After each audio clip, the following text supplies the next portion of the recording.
Hello everyone, welcome to Study Tube. इस video में हम लोग एनिमल किंगडम जंतु जगत का पार्ट 5 देखने वाले हैं। पार्ट 4 तक हम लोग ऑलरेडी कवर कर चुके हैं। ये जो हमारा चैप्टर है एनिमल किंगडम, ये 13th चैप्टर है बायो का। एनसीईआरटी सीरीज का ये 29th चैप्टर है। कहने का मतलब ये हुआ कि फिजिक्स, केमिस्ट्री और बायो के मैंने अब तक जितने वीडियो अपलोड किए हैं उन सबको मिलाते हुए ये 29th चैप्टर है। केवल बायो की अगर बात करें तो ये 13th चैप्टर है। इस चैप्टर में हम लोग 4 पार्ट्स मिला करके 110 सवाल ऑलरेडी पढ़ चुके हैं। हम लोग इस चैप्टर में 200 से ज़्यादा सवाल को कवर करेंगे, जिसमें कि 110 ऑलरेडी कवर्ड है। ये जो हमारा एनिमल किंगडम चैप्टर है या फिर एनसीईआरटी सीरीज के अंदर मैंने जितने अब तक चैप्टर्स करवाए हैं वो सारे ही चैप्टर्स हर उस परीक्षा के लिए महत्वपूर्ण है, हर उस एग्जामिनेशन के लिए इंपॉर्टेंट है जिसमें भी सामान्य विज्ञान के सवाल पूछे जाते हैं। तो किसी भी आप ऐसे परीक्षा की तैयारी कर रहे हैं जिसमें सामान्य विज्ञान पूछे जाते हैं तो ये सीरीज आपके लिए इंपॉर्टेंट है। बाकी के पार्ट्स इस चैप्टर के या फिर एनसीईआरटी सीरीज के अंदर मैंने जितने चैप्टर्स करवाए हैं उन सबको देखने के लिए हमारे चैनल के प्लेलिस्ट को चेक करो। एनसीईआरटी नाम से एक प्लेलिस्ट मिलेगा, सारे ही चैप्टर्स आपको इस प्लेलिस्ट के अंदर मिल जाएगा। ये हमारा ई बुक स्टोर है। इस ई बुक स्टोर पर आप ई बुक को बाई कर सकते हो अपने ज़रूरत के हिसाब से। तो इस स्टोर पर पहुँचने के लिए इस URL को अपने ब्राउजर में सर्च मारो या फिर जो वीडियो आप देख रहे हो इसके डिस्क्रिप्शन बॉक्स में आपको लिंक मिलेगा बहुत सारे। किसी भी लिंक पर आप क्लिक करके इस ई बुक स्टोर पे पहुंच सकते हो। एनिमल किंगडम के अंदर हम लोग 4 पार्ट्स मिला करके कवर कर चुके हैं। Phylum Porifera, Coelenterata, Platyhelminthes, Aschelminthes. हम लोग इस वीडियो में पढ़ेंगे एनेलिडा के ऊपर, सवालों को देखेंगे एनेलिडा के ऊपर। उसके बाद आर्थ्रोपोडा आएगा, मोलस्का आएगा, इकाइनोडर्मेटा, कॉर्डेटा। तो ये सारे ही फाइला आपको अब तक याद हो जाने चाहिए थे। अगर याद नहीं है तो आप वीडियो पॉज करके पहले इन सबको याद करो और इसी ऑर्डर में याद रखना, पोडीफेरा से कॉर्डेटा तक, लोअर फाइलम से हायर फाइलम की तरफ। फाइलम एनेलिडा, इसमें जो जानवर आते हैं उसे सेगमेंटेड वॉर्म कहा जाता है। सेगमेंटेड वॉर्म क्योंकि इसका जो बॉडी होता है वह सेगमेंटेड होता है, इसका शरीर खंडित होता है, इसलिए इसे खंडित कृमि कहा जाता है।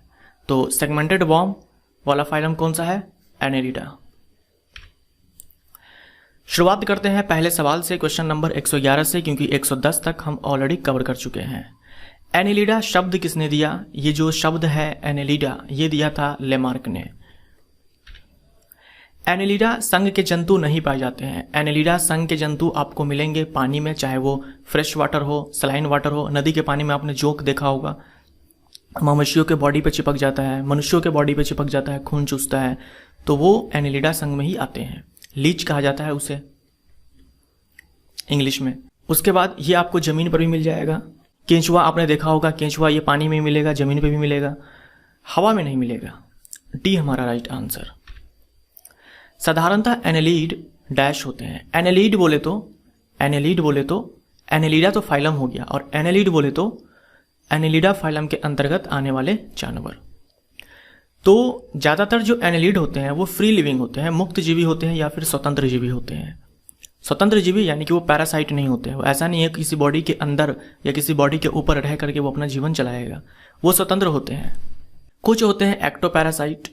एक्टोपैरासाइट में लीच हो जाएगा जो कि खून चूसता है बॉडी पे चिपक करके, बाहर से खून चूसता है, तो ये एक्टोपैरासाइट हो जाएगा, एंडो नहीं होगा। तो कुछ तो एक्टोपैरासाइट है, ज्यादातर ये फ्री लिविंग है। एनेलिडा संघ का जंतु नहीं है। इनमें से बताना है कौन है जो एनेलिडा संघ के जंतु नहीं है। तो नेरिस है, केंचुआ है, जोक है। स्कैरिस आपने पिछले वीडियो में पढ़ा था, एस्कहेल्मिन्थस फाइलम का ये जानवर है। Examples very very important, examples महत्वपूर्ण है। नेरिस हो गया, फेरिटेमा जिसे हम अर्थ वॉर्म बोलते हैं, फेरिटेमा यह वैज्ञानिक नाम हो गया, अर्थ वॉर्म यानी कि केंचुआ। हिरुडिनेरिया ये हो गया हमारा लीच, ब्लड सकिंग लीच यानी कि खून चूसने वाला जोक। एफ्रोडाइट, उसके बाद पोलीगार्डियस। ये सारे ही एग्जाम्पल्स, कम से कम ये 4 एग्जाम्पल्स तो आपके लिए महत्वपूर्ण है। वो बोलते हैं ना पास मार्क्स, तो ये 4 एग्जाम्पल्स जो है वो पास मार्क्स हैं, बिना इसके पास नहीं कर पाओगे आप। तो 1 2 3 4 ये 4 नाम कम से कम ध्यान में रखो। वैसे 5 ही है, ज्यादा तो है नहीं, तो आप ये पूरा ही अच्छे से ध्यान में रखो। नेरिस हो गया, यहां आप देख सकते हो पिक्चर, नेरिस, फेरिटेमा, हिरुडिनेरिया। आपको याद होगा circulatory system, human circulatory system chapter में मैंने आपसे इस शब्द के ऊपर बात किया था, हिरुडिन। क्या आप जानते हैं ये क्या है? ये है प्रतिस्कंदक, रक्त प्रतिस्कंदक यानी कि एंटीकोगुलेंट।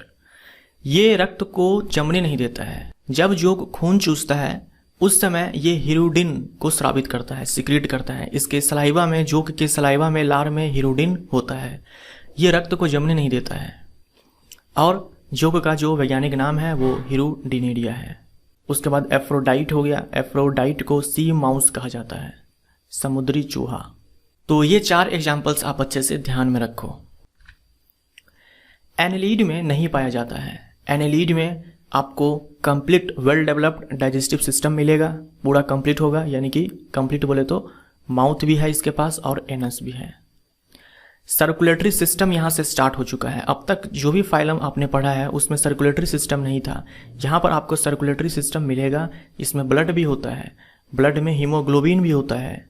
हीमोग्लोबिन के कारण इसका ब्लड रेड होता है, लेकिन हीमोग्लोबिन के लिए यहाँ पर कोई आरबीसी नहीं होता है। हीमोग्लोबिन ये प्लाज्मा में घुला हुआ होता है, ठीक है। एक्सक्रेटरी सिस्टम इसमें भी होगा। इसमें एक्सक्रेटरी सिस्टम हम लोग देखेंगे। अभी एक सवाल आएगा, नेफ्रिडिया होता है इसका उत्सर्जी संरचना। रेस्पिरेटरी सिस्टम, अभी भी रेस्पिरेटरी सिस्टम स्टार्ट नहीं हुआ है। एनेलिडा तक रेस्पिरेटरी सिस्टम आपको नहीं मिलेगा।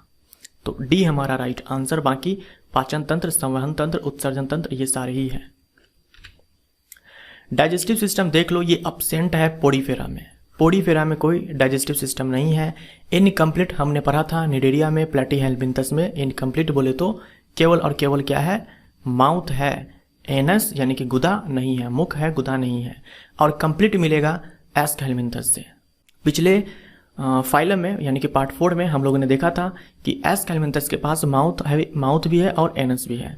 तो एस्कहेल्मिन्थस, एनालिडा, आर्थ्रोपोडा, मोलस्का, इकाइनोडर्मेटा, कोडेटा, ये सारे ही, इन सारे में ही कंप्लीट डाइजेस्टिव सिस्टम यानी कि पूर्ण पाचन तंत्र मिलेगा। तो ये इंपॉर्टेंट है, ध्यान में रखिए। उसके बाद सर्कुलेटरी सिस्टम। सर्कुलेटरी सिस्टम आप याद रखेंगे एनालिडा से स्टार्ट हो चुका है। इसीलिए मैंने आपसे कहा था कि जो फाइला के नाम आपको याद करने हैं वो एक ऑर्डर में याद रखना है, लोअर फाइलम से हायर फाइलम की तरफ, जैसा कि मैंने आपको दिखाया थोड़ी देर पहले। वैसे ही आप याद रखो तो आपको चीजें याद रखने में आसानी होगी। अब जैसे मैंने यहाँ पर कहा कि सर्कुलेटरी सिस्टम एनालिडा से स्टार्ट हो जाता है, तो आपको एक ऑर्डर में याद होगा, तभी तो आप याद रख पाओगे कि किसमें सर्कुलेटरी सिस्टम है, किसमें नहीं है। तो एनालिडा से स्टार्ट हो जाता है का मतलब ये हुआ कि एनालिडा के बाद आर्थ्रोपोडा, मोलस्का, इकाइनोडर्मेटा, कोडेटा, इन सब में आपको सर्कुलेटरी सिस्टम मिलेगा। पोडीफेरा, निडेरिया, प्लेटीहेल्मिन्थस, एस्कहेल्मिन्थस इन सब में नहीं मिलेगा। Respiratory system, respiratory system Annelida तक नहीं मिलेगा। देखो आप ऐसे याद रख सकते हो, परिसंचरण तंत्र, परिसंचरण तंत्र आपको एनालिडा से मिलेगा और श्वसन तंत्र एनालिडा तक नहीं मिलेगा।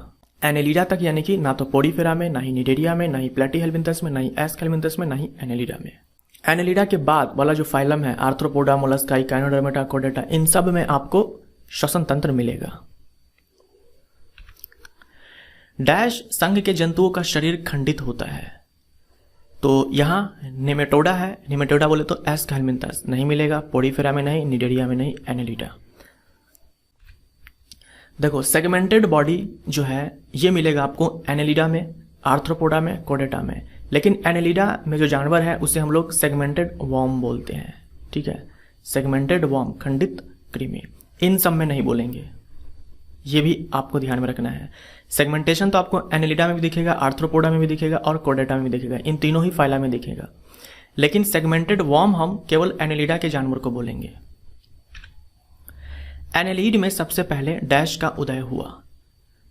अगर आपको याद हो एस्कहेल्मिन्थस, वहां आपने स्यूडोसिलोम देखा था, और उससे पहले वाला फाइलम यानी कि पोडीफेरा, निडेरिया, प्लेटीहेल्मिन्थस, इन सब में कोई सिलोम नहीं था।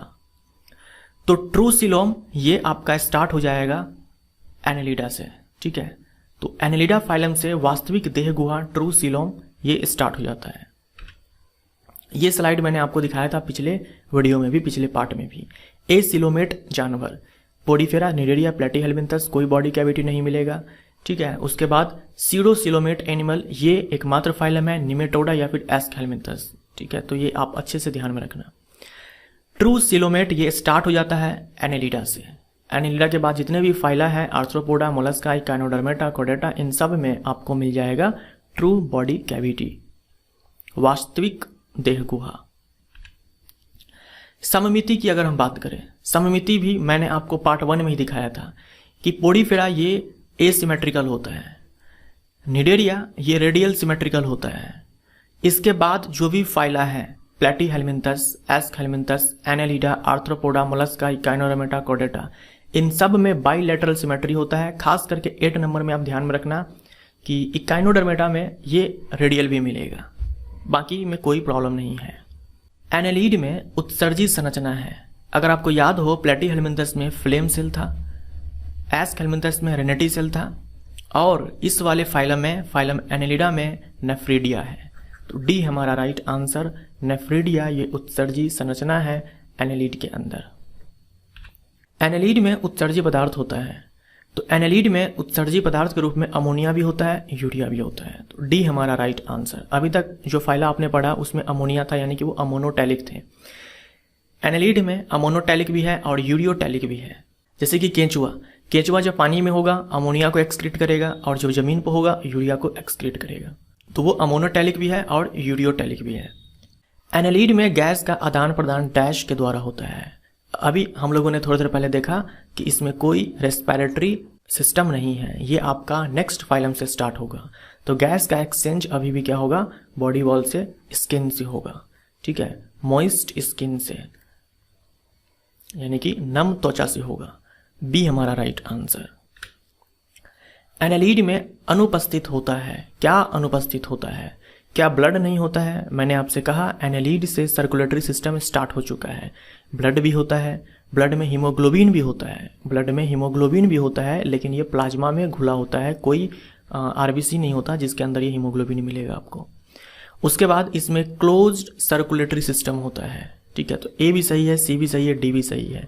क्लोज्ड सर्कुलेटरी सिस्टम बोलने का मतलब ये हुआ कि जो ब्लड बहेगा, ब्लड फ्लो होगा, वो एक ट्यूब के अंदर होगा। ट्यूब बोले तो ब्लड वेसल्स, रक्त वाहिनी के अंदर फ्लो होगा, ना कि ब्लड वेसल के बाहर। जैसे कि हम लोगों के शरीर में जो ब्लड फ्लो हो रहा है तो वो क्या है, रक्त वाहिनी के अंदर, शीरा हो गया, धमनी हो गया, उन सब के अंदर, कैपिलरी, उन सब के अंदर फ्लो हो रहा है, ना कि बाहर फ्लो हो रहा है। तो वो हो गया क्लोज्ड सर्कुलेटरी सिस्टम। बी हमारा right answer. Open circulatory system नहीं होता है। एनेलिड में रक्त का रंग डैश होता है। एनेलिड में रक्त का रंग रेड होता है क्योंकि इसमें पिगमेंट होता है हीमोग्लोबिन। एनेलिडा जगत के जानवरों में हीमोग्लोबिन प्लाज्मा में घुला होता है। बी हमारा राइट आंसर। जलीय एनेलिड जैसे नेरिस, जो एनेलिड है वो जलीय भी हो सकते हैं, स्थलीय भी हो सकते हैं। तो जो जलीय एनेलिड है जैसे कि नेरिस, डैश में पाए जाते हैं, नेरिस में डैश पाए जाते हैं, ठीक है। जलीय एनेलिड जैसे नेरिस में डैश पाए जाते हैं। तो पैरापोडिया, पैरापोडिया ये लोकोमोशन में हेल्प करता है, गमन में हेल्प करता है। दो संरचना आप याद रखो, एक पैरापोडिया और दूसरा है सीटे। ये दो संरचनाएं हैं जो एनेलिड के अंदर देखने को मिलता है, और ये दोनों ही संरचनाएं चलने में, मूवमेंट में हेल्प करती है। किसी में पैरापोडिया, किसी में सीटे, किसी में दोनों। एनेलिड जैसे डैश में नर और मादा अलग अलग होते हैं। एनेलिड जो होते हैं, यानी जो फाइलम एनेलिडा है, फाइलम एनेलिडा में आपको यूनिसेक्सुअल भी देखने को मिलेगा, बाईसेक्सुअल भी देखने को मिलेगा, एक लिंगी भी मिलेगा और उभय लिंगी भी मिलेगा। यूनिसेक्सुअल को ही डायोसियस बोलते हैं और बाईसेक्सुअल को मोनोसियस बोलते हैं। बाईसेक्सुअल बोल दो या फिर मोनोसियस बोल दो। तो ये सारे टर्म आप ध्यान में रखना। और बाईसेक्सुअल को हम लोग हर्मेफ्रोडाइट भी बोलते हैं। तो एनेलिडा फाइलम के अंतर्गत जो जानवर आते हैं वो यूनिसेक्सुअल भी हो सकते हैं, बाईसेक्सुअल भी हो सकते हैं। हमसे पूछा है कौन यूनिसेक्सुअल है, तो नेरिस हमारा यहाँ पर राइट आंसर हो जाएगा। नेरिस याद रखो और एफ्रोडाइट याद रखो। नेरिस और एफ्रोडाइट ये यूनिसेक्सुअल होते हैं, जबकि अर्थवर्म और लीच, केंचुआ और जोक ये बाईसेक्सुअल होते हैं। यानी इनमें जो है नर मादा अलग अलग नहीं होते हैं, एक ही में नर मादा दोनों ही संरचनाएं होती है। निम्न में कौन उभयलिंगी एनालिड है, कौन बाईसेक्सुअल एनालिड है? तो लीच हो गया। हिंदी वाले कृपया करके लीच भी ध्यान में रखें, ठीक है, ऐसे लीच, लीच को ही जोंक बोलते हैं। लीच हो गया और अर्थवर्म हो गया, ये दोनों ही बाईसेक्सुअल है, नर और मादा अलग अलग इनमें नहीं होते। तो ए और बी हमारा राइट आंसर। डी, नेरिस और एफ्रोडाइट ये यूनिसेक्सुअल होते हैं। एनालीड के संबंध में गलत कथन चुने। इंटरनल फर्टिलाइजेशन होता है, एक्सटर्नल फर्टिलाइजेशन होता है, अंतःनिषेचन, बाह्य निषेचन, ये दोनों ही सही है, ये दोनों हो सकते हैं। इनडायरेक्ट डेवलपमेंट होता है यानी कि लार्वल स्टेज होता है, ये भी सही है। इनमें से कोई नहीं है जो कि गलत है। निषेचन, अंतःनिषेचन, बाह्य निषेचन कुछ भी हो सकता है, अप्रत्यक्ष विकास होगा। ट्रोकोफोर किसका लार्वा है? ट्रोकोफोर ये लार्वा है एनालीड का। डैश एनालीड को चलने में मदद करते हैं। तो दो संरचनाएं आपको ध्यान में रखना है, एक पैरापोडिया और दूसरा सीटे। यहां पर सी हमारा राइट आंसर। निम्न में से कौन समुद्री चूहा है? तो समुद्री चूहा एफ्रोडाइट को कहा जाता है। ए हमारा राइट आंसर, एफ्रोडाइट को समुद्री चूहा कहा जाता है। तो यहां पर देखते हैं किसको क्या कहा जाता है। नेरिस हो गया, यूनिसेक्सुअल है, मैंने आपसे कहा यूनिसेक्सुअल, नेरिस और एफ्रोडाइट। तो नेरिस को देखो clam worm, rag worm, sand worm, ये सारे नाम से जाने जाते हैं। एफ्रोडाइट को सी माउस, समुद्री चूहा कहा जाता है। हिरुडिनेरिया से याद रखना, ये हिरुडिन को सिक्रीट करता है खून चूसते समय ताकि रक्त जमे नहीं। तो हिरुडिनेरिया यानी कि जोंक, ठीक है। Blood sucking Leach. फेरिटेमा ये बाइसेक्सुअल होता है। फेरिटेमा बोले तो अर्थवॉर्म, ये अर्थवॉर्म जो है ये इंडियन अर्थवॉर्म यानी कि इंडिया में पाया जाने वाला ये अर्थवॉर्म है। तो अर्थवॉर्म हो गया। फार्मर्स फ्रेंड, किसानों का दोस्त कहा जाता है, आप जानते होंगे, आप बचपन में भी आपने पढ़ा होगा। केंचुआ किसानों का दोस्त होता है, मिट्टी को ये फर्टाइल बनाता है। उसके बाद nature's ploughman, intestine of the earth, पृथ्वी की आंत, नेचर्स प्लफमैन यानी कि पृथ्वी का हलवाहा, और बैरोमीटर ऑफ सॉइल फर्टिलिटी यानी कि सॉइल का जो फर्टिलिटी है उसको मापने वाला बैरोमीटर। तो ये सारे कुछ कॉमन साधारण नाम हैं जो अक्सर एग्जाम में पूछे जाते हैं, तो इन सब को भी ध्यान में रखो। सिपी कृमि और चीड़ कृमि यानी कि क्लैम वर्म और रैग वर्म और सैंड वर्म, ये कहा जाता है किसको? नेरिस को। एफ्रोडाइट को सी माउस। केंचुआ को कहा जाता है किसानों का मित्र, प्रकृति का हलवा, पृथ्वी की आंत, ये सभी। निम्न में हिरुडिनेरिया कौन है? तो हिरुडिनेरिया यानी कि लीच। एनालीड जो बाह्य परिजीवी है, ज्यादातर एनालीड क्या होते हैं? फ्री लिविंग होते हैं, मुक्त जीवी होते हैं। लीच ये एक्टोपैरासाइट है, ठीक है। लीच ये एक्टोपैरासाइट है। रक्त चूषक जोंक खून चूसते समय डैश प्रति स्कंदक को स्रावित करती है। ये कौन सा हो जाएगा? हिरुडिन। हिरुडिन इसके सलाइवा में होता है। जब ये रक्त को चूसेगा उस समय इस हिरुडिन को सिक्रीट करेगा ताकि रक्त जमे नहीं। हमारे बॉडी के अंदर भी प्रतिस्कंदक है जो खून को जमने नहीं देता है, और वो है हिपैरिन।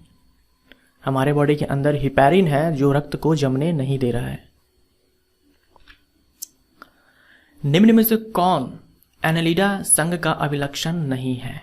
सीयूडोसीलोम, ये तो एस हेल्मिंथस का है, ये इस संघ का लक्षण नहीं है। तो ए हमारा राइट आंसर। सेगमेंटेड बॉडी सही है। वेंट्रल नर्व कॉर्ड, अधर तंत्रिका रज्जु, ये भी ध्यान में रखो, ये भी हमें मिलेगा। एनालिडा में क्लोज्ड सर्कुलेटरी सिस्टम तो है ही, तो ए हमारा राइट आंसर। दो जंतु जो केवल नम त्वचा से सांस लेते हैं। फिश गलफड़े से सांस लेता है, फ्रॉग फेफड़े से और गलफड़े दोनों से। पानी के अंदर गलफड़े से, पानी के बाहर फेफड़े से। तो ये नहीं होगा। यहां भी फ्रॉग है तो नहीं होगा। हमसे दोनों पूछा है, दोनों के दोनों जानवर केवल नम त्वचा से ही सांस लेते हैं। तो यहाँ फ्रॉग दिख रहा है, नहीं होगा। यहाँ फिश दिख रहा है, नहीं होगा। लीच और अर्थवॉर्म ये दोनों ही सांस लेते हैं मॉइस्ट स्किन से, नम त्वचा से। क्यूटेनियस रेस्पिरेशन बोलते हैं इसे। सी हमारा राइट आंसर। लीच है। लीच क्या है? एक तो हम जानते हैं कि एक्टोपैरासाइट है। एक्टोपैरासाइट क्यों? क्योंकि ये खून चूसता है, बॉडी के बाहर सरफेस पे चिपक करके खून चूसता है, ब्लड को सक करता है यानी कि ब्लड पे फीड करता है। ब्लड पे फीड करता है, ब्लड से अपना पोषण लेता है। तो जो ब्लड पे फीड करता है ना, उसे सैंग्विवोरस कहते हैं। तो ये एक्टोपैरासाइट तो है ही, साथ में हम सैंग्विवोरस भी बोल सकते हैं लीच को, क्योंकि ये फीड करता है ब्लड पे, ब्लड से अपने पोषण को प्राप्त करता है। तो डी हमारा राइट आंसर, बी और सी दोनों। खंडित कृमि है, सेगमेंटेड वॉर्म है। अर्थवॉर्म, नेरिस, लीच, ये सारे के सारे एनेलिड्स हैं, तो ये सारे के सारे सेगमेंटेड वॉर्म्स हैं। केंचुए के पास होती है, केंचुए के पास कितनी आंखें होती है? 2 आंखें होती है, 1 आंखें होती है, कई सारी आंखें होती है, या फिर नहीं होती है? केंचुए के पास आंखें नहीं होती है, लेकिन इनके पास कुछ फोटो रिसेप्टर्स होते हैं। फोटो मतलब फोटो, जो ये शब्द है फोटो, ये लाइट से संबंधित है, और रिसेप्टर यानी कि रिसीव करने वाला। तो कुछ कोशिकाएं होती है जो प्रकाश को सेंस करती हैं अर्थवर्म के अंदर, जिससे अर्थ को पता लग जाता है कहाँ पर रोशनी है, कहाँ पर रोशनी नहीं है, कहाँ पे अंधेरा है। और ये टच सेंसिटिव होता है, लाइट सेंसिटिव होता है, तो इसी सहारे ये अपना लोकोमोशन कर लेता है। बाकी इसमें कोई आंखें नहीं होती। केंचुआ के पास कोई आंखें नहीं है। नेरिस में आप याद रख सकते हो 2 जोड़ी, यानी कि 4 आंखें। नेरिस में 4 आंखें आप याद रख सकते हो। जोंक के अंदर 10 आंखें, 10 भी हो सकती है, 10 से कम भी हो सकती है। केंचुआ जो भारत में पाया जाता है वो है फेरिटेमा, बी हमारा राइट आंसर, फेरिटेमा।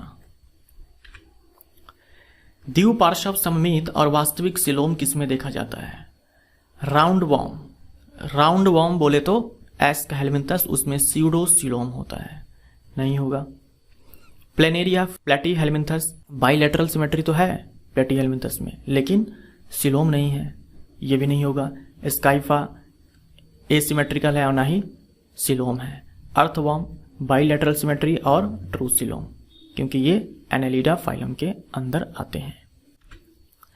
जंतुओं का वैज्ञानिक नाम किस भाषा में लिखा जाता है? ये मैंने आपको बायोलॉजिकल क्लासिफिकेशन चैप्टर में बताया हुआ है। कौन सा हो जाएगा? लैटिन। तो ये हमारा समाप्त होता है यहाँ पर। अगला हमारा वीडियो होगा आर्थ्रोपोडा फाइलम के ऊपर, जो कि हमारे एनिमल किंगडम का सबसे बड़ा फाइलम है। मिलते हैं अगले वीडियो में। Thank you so much.